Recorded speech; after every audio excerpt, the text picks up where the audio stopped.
আরেকটা উপযোগী রান্না যেটা গরমে ভীষণভাবে উপকারী, সেটা হলো আরেকটা রান্না করছি। এখানে অল্প সামান্য সাদা তেল গরম করে নেব। এবার এখানটা দিয়ে দেবো কিছু কালো সর্ষের ফোড়ন, অল্প সামান্য দিয়ে দেবো লবণ, আর এখানটায় দিয়ে দেবো কিছু, দেখতে পাচ্ছ,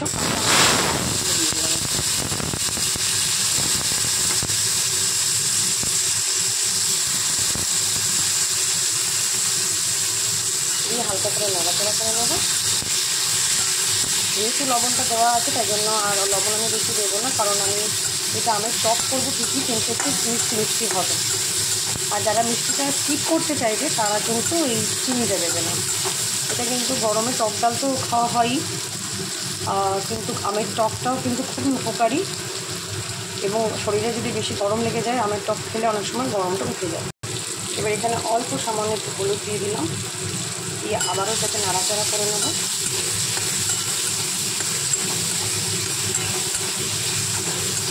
যেহেতু একেবারে কচি কাঁচা আম তাই জন্য বেশি নরম হতে সময় লাগবে না। এবার এখানে দিয়ে দেবো পরিমাণ মতো জল। খুব ইজি কিন্তু খুব উপকারী একটা রেসিপি।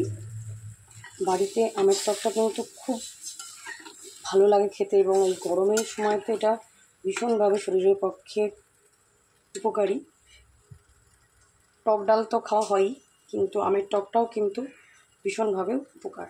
যেহেতু আমি এখানে চিনি দেবো তাই জন্য আমি এখানটা কোনো লঙ্কা ব্যবহার করলাম না। যারা টক মানে টকই খেতে চাইবে তারা একটুখানি এখানে দুটো কাঁচা লঙ্কা ফেলে দিলে আরও বেশি ভালো হবে, এবং নুনের পরিমাণটা একটু বেশি দিতে হবে।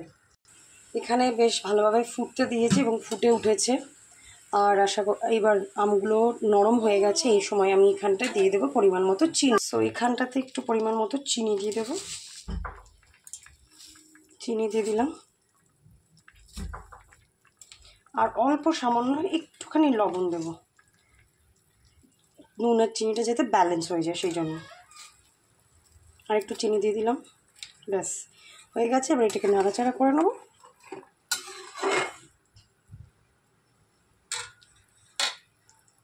খানিকক্ষণ ফুটতে দেবো, তারপরে নামিয়ে নেব। সো মোটামুটি তৈরি হয়ে গেছে আমের টক। আমি গ্যাসটাকে অফ করে দিলাম, এবং একদমই পাতলা এই যে আমের টকটা হয়েছে, কোনো বেশি কিচ্ছু দেওয়া নেই। এটা গরমের জন্য সত্যি খুব উপযোগী। খাওয়া দাওয়ার পর একটু পাতলা এই আমের টক খেলে শরীর মন দুটোই তৃপ্তি হয়, এবং গরম লাগাটা অনেকটা কমে যায়। তো রেসিপিটা তৈরি হয়ে গেছে, তোমরা বাড়িতে অবশ্যই ট্রাই করে দেখো। আশা করছি তোমাদেরও ভালো লাগবে। আবার দেখা হবে পরে কোনো ভিডিও বা লাইভে। ততক্ষণ পর্যন্ত সবাই ভালো থেকো, সুস্থ থেকো।